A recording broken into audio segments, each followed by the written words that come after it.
वाह।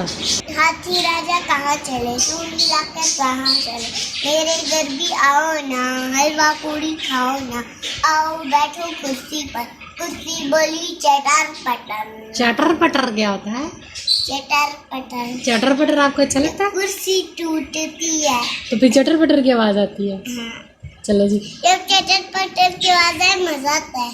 अच्छा चलो ठीक है, थैंक ये यू। भी मेरी चूड़ी, अल्लाह हाफिज। अल्लाह हाफिज। हाथी राजा कहाँ चले, सूली लाकर कहाँ चले, मेरे घर भी आओ ना, हलवा पूरी खाओ ना, आओ बैठो कुर्सी पर, कुर्सी बोली चटर पटर। गुड।